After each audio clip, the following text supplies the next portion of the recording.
욕심이란 참 이상한 것입니다. 처음엔 작은 불빛처럼 시작되지만 조금만 바람이 불어도 그 불은 커지고 결국은 마음을 태워버립니다. 사람은 누구나 더 나은 내일을 꿈꿉니다. 더 벌고 싶고, 더 편안해지고 싶고, 조금 더 여유로운 삶을 살고 싶습니다. 그 욕망이 잘 다스려질 때는 삶의 원동력이 되지만 한 걸음만 넘어서면 그것은 불안의 씨앗이 됩니다. 노자는 말했습니다. 스스로 만족할 줄 아는 사람은 언제나 부유하다. 이 말은 단순히 욕심을 버리라는 명령이 아닙니다. 그것은 더 가지려는 마음을 다스릴 때 이미 가진 것에서 복이 자란다는 깨달음입니다. 사람들은 세상을 향해 달립니다. 더 높은 자리, 더 큰 집, 더 많은 재산. 그러나 달릴수록 마음은 점점 더 목이 마릅니다. 그건 세상의 속도가 빠른 게 아니라 마음이 멈추지 못하기 때문입니다. 욕심은 눈을 흐립니다. 이미 가지고 있는 것의 가치를 보지 못하게 하고 아직 오지 않은 것만 바라보게 만듭니다. 그렇게 사람은 복을 쫓는 존재가 되어버립니다. 하지만 오래 살아본 사람은 압니다. 복은 쫓는다고 오는 것이 아니라 조용히 준비된 마음에 스며든다는 것을요. 노자는 이렇게도 말했습니다. 그칠 줄 모르면 화가 따른다. 이 세상에서 가장 위험한 건 조금만 덜하는 말입니다. 그 한마디가 마음의 균형을 무너뜨리고 그 무너짐 속에서 복은 길을 잃습니다. 진짜 부자는 더 가지려는 사람이 아니라 덜어낼 줄 아는 사람입니다. 그는 남의 부를 부러워하지 않고 자신의 복을 닦습니다. 그는 쌓기보다 다스리고 잡기보다 흘려보냅니다. 그 흐름이 바로 재물의 순리이자 노자의 도입니다. 욕심을 덜어낸 마음에는 평온이 머뭅니다. 그 평온이 쌓이면 복이 되고 그 복은 다시 재물이 되어 돌아옵니다.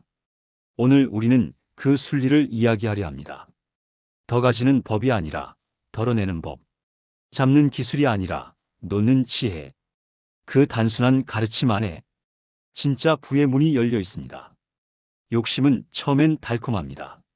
조금만 더 가지면 행복해질 것 같고 조금만 더 벌면 마음이 편해질 것 같습니다. 하지만 그 조금만 더라는 말이 사람을 가장 깊은 불안으로 몰아넣습니다. 노자는 말했습니다. 그칠 줄 모르면 화가 따른다. 멈출 줄 모르는 마음은 끝없는 결핍으로 향합니다. 복은 늘 준비된 자리에 머물지만 욕심은 그 자리를 엉망으로 만듭니다. 복은 조용함을 좋아하지만 욕심은 늘 소란을 만듭니다. 사람의 마음이 욕심으로 물들면 판단이 흐려지고 기준이 흔들립니다. 원래는 감사해야 할 자리에서 불만이 생기고 이미 충분한 삶에서도 부족함을 느낍니다. 그때부터 복은 떠나기 시작합니다. 복은 감사의 마음에 머무르고 탐욕의 자리에서는 발길을 돌립니다. 노자는 또 이렇게 말했습니다. 크게 취하려 하면 크게 잃는다. 이 말은 돈의 세계에도 그대로 적용됩니다. 투자에서도 인간관계에서도 욕심이 커질수록 실수도 커집니다. 급하게 쥐려는 손에는 여유가 없고 여유가 없는 손은 결국 모든 것을 흘려보냅니다.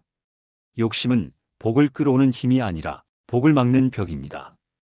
욕심이 많을수록 기운은 혼탁해지고 그 혼탁함 속에 복은 방향을 잃습니다.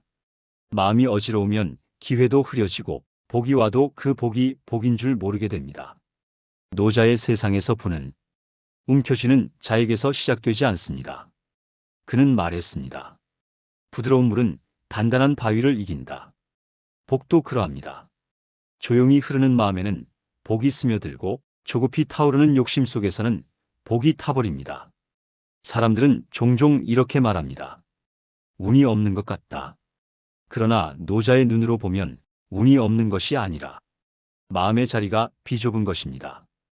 욕심으로 가득 찬 마음에는 복이 들어올 틈이 없습니다. 욕심은 마음의 먼지입니다. 조금씩 쌓이다 보면 시야를 가리고 복이 들어오는 길마저 흐리게 만듭니다. 그 먼지를 털어낼 때 비로소 마음의 창문이 열리고 그 창문으로 빛과 복이 함께 들어옵니다. 복은 결코 멀리 있지 않습니다. 다만 우리가 너무 많이 쥐려다 보니 손에 남은 자리가 없는 것입니다. 욕심을 덜어낼 때 그 빈자리가 복의 자리가 됩니다. 그때 비로소 세상의 흐름이 보이고 재물의 길이 자연스럽게 당신에게 다가옵니다. 복은 늘 자리를 찾습니다. 머물 곳이 없으면 흘러가고 빈자리가 보이면 조용히 내려앉습니다. 그래서 덜어낸다는 건 잃는 일이 아니라 복이 머물 자리를 만드는 일입니다. 노자는 말했습니다. 비움은 쓸모가 된다. 컵이 비어야 물이 담기고 마음이 비어야 복이 들어옵니다. 그릇을 채우기 전에 먼저 깨끗이 씻어야 하듯 삶도 먼저 비워야 채울 수 있습니다. 욕심으로 가득 찬 사람은 늘 불안합니다. 왜냐하면 그는 가진 것을 지키기 위해 하루에도 수십 번 마음의 문을 닫습니다. 문이 닫히면 복도 들어오지 못합니다. 결국 그는 자신이 쌓은 벽 속에서 스스로를 가두게 됩니다. 비워내는 사람은 다릅니다. 그는 덜 가지지만 더 자유롭고 조용하지만 더 단단합니다. 비움은 약함이 아니라 복을 담는 준비입니다. 마음이 비워진 사람은 작은 행운에도 감사할 줄 알고 그 감사가 또 다른 복을 부릅니다. 노자는 또 이렇게 말했습니다. 도는 비워야 흐른다. 삶의 도, 복의 도, 재물의 도 모두 흐름 속에 존재합니다. 복은 고여있지 않습니다. 탐욕은 흐름을 막고 비움은 그 흐름을 다시 엽니다. 그래서 덜어낸 자리는 복이 쉬어갈 수 있는 쉼터가 됩니다. 덜어낸다는 건 포기가 아닙니다. 그건 질서를 바로잡는 일입니다. 무너진 균형을 다시 세우는 일이고 삶의 흐름을 다시 고요하게 만드는 일입니다. 불필요한 것을 내려놓을수록 진짜 필요한 것이 선명하게 보입니다. 그때 복은 길을 찾습니다. 사람들은 말합니다. 비우면 손해 아닌가요? 그러나 진짜 손해는 채우기만 하다가 무너지는 데 있습니다. 삶은 숨처럼 들이쉬기만 해서는 살 수 없습니다. 내쉴 때가 있어야 다음 숨을 들이쉴 수 있습니다. 복도 그렇습니다. 내보내야 들어옵니다. 덜어내야 더해집니다. 비움은 신기한 힘을 가집니다. 처음엔 공허하지만 시간이 지나면 그 공허가 여유로 바뀝니다. 그 여유 속에 생각이 깊어지고 그 깊이 속에 복이 자랍니다. 노자는 그걸 무욕의 복이라 불렀습니다. 욕심이 사라질 때 복은 저절로 다가옵니다. 덜어낸 자리에 머무는 복은 쉽게 떠나지 않습니다. 왜냐하면 그곳엔 흔들림이 없기 때문입니다. 비워진 마음은 안정되고 안정된 마음은 기운을 불러옵니다. 그 기운이 재물의 씨앗이 되고 그 씨앗이 다시 복으로 자라납니다. 복은 어지러운 곳을 피해갑니다. 하지만 조용히 비워진 사람 곁엔 언제나 머물 곳을 찾습니다. 덜어낸 자리가 곧 복의 자리, 그 진리를 깨닫는 순간 도는 쫓는 것이 아니라 오는 것입니다.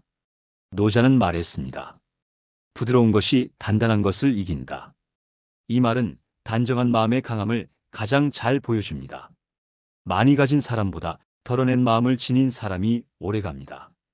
욕심을 덜어낸다는 건 약해지는 게 아닙니다. 그건 중심을 되찾는 일입니다. 세상이 흔들려도 마음의 뿌리는 깊어지고 그 뿌리에서 복이 자랍니다. 돈이 흔들리는 시기에도 자신의 리듬을 지키는 사람, 그가 진짜 강한 사람입니다. 사람들은 종종 불을 축적이라 생각합니다. 하지만 노자의 눈으로 보면 불은 흐름입니다. 물이 흘러야 썩지 않듯 돈도 마음의 통로가 열려야 들어옵니다. 덜어낸 마음은 그 통로를 막지 않습니다. 탐욕으로 꽉 찬 마음은 흐름을 끊지만 비워진 마음은 세상의 기운을 받아들입니다. 그 기운이 바로 복의 씨앗입니다. 욕심이 사라진 자리에 평온이 머물고 평온이 머무는 자리에는 재물이 들어옵니다. 그건 눈에 보이지 않지만 삶의 방향을 서서히 바꿉니다. 사람들은 그걸 운이 좋아졌다고 말하지만 실은 마음이 변한 것입니다. 마음이 비워지면 운이 열립니다. 운이 열리면 재물이 흐릅니다. 노자는 또 이렇게 말했습니다. 스스로를 이긴 자가 가장 강하다. 욕심은 언제나 밖을 향하지만 진짜 싸움은 마음 안에서 벌어집니다. 스스로의 욕심을 이긴 사람은 세상의 어떤 유혹에도 흔들리지 않습니다. 그의 평온은 바위보다 단단하고 그 단단함이 복을 머물게 합니다.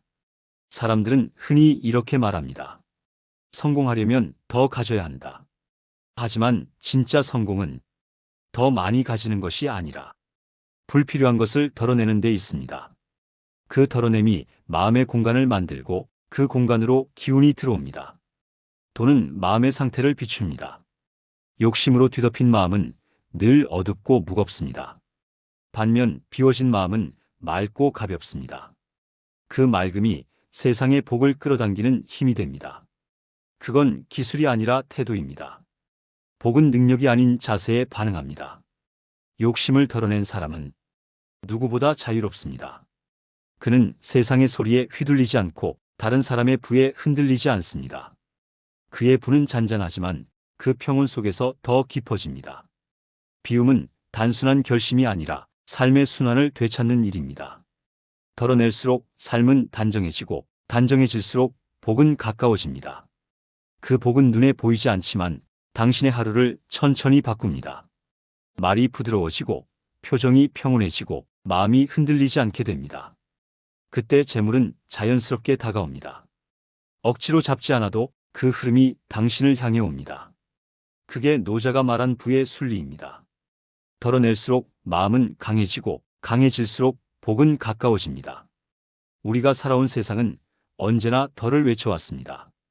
더 가져야 하고, 더 나아가야 하고, 더 빨라야 한다고. 하지만 욕심으로 채운 삶은 늘 목이 마르고 그 마름 속에서 복은 방향을 잃습니다.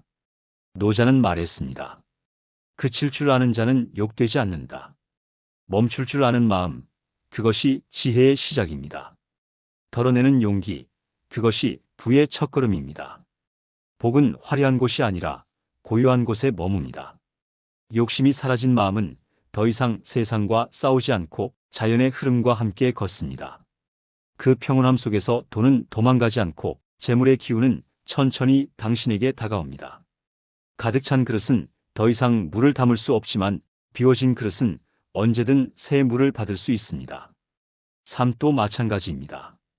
욕심으로 채운 사람은 이미 복이 머물 자리를 잃었고 비움으로 단정한 사람은 언제나 새로운 복을 맞이합니다. 진짜 부자는 가진 자가 아닙니다.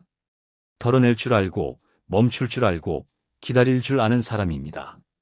그의 평온은 세상의 돈보다 깊고 그의 여유는 세상의 시간보다 길게 남습니다. 노자는 또 말했습니다. 스스로를 다스리는 자가 세상을 다스린다. 욕심을 다스린다는 건 자신을 이긴다는 뜻이고 자신을 이긴 사람은 세상의 어떤 풍파에도 흔들리지 않습니다. 그 마음이 단정할수록 복은 흔들리지 않고 머뭅니다. 복은 달려가는 사람보다 고요히 서 있는 사람을 먼저 찾아갑니다. 그는 세상의 속도보다 마음의 방향을 따르기 때문입니다. 욕심을 덜어낸 사람, 그 마음은 바람 같고 물 같습니다. 막지 않고 다투지 않고 흐르되 중심을 잃지 않습니다. 오늘 하루 당신의 마음에서 조금만 덜하는 욕심을 한 줌 덜어보세요. 그 작은 비움이 세상의 모든 복을 불러오는 시작이 될지도 모릅니다. 덜어낼수록 마음은 맑아지고 맑은 마음은 세상을 더 깊이 비춥니다. 그 빛 속에서 복은 자라납니다. 그 복은 당신의 하루를 바꾸고 결국 당신의 인생을 부자로 만듭니다. 욕심을 덜어낼수록 재물은 가까워집니다. 왜냐하면 복은 언제나 조용히 비워둔 마음으로 흘러들기 때문입니다.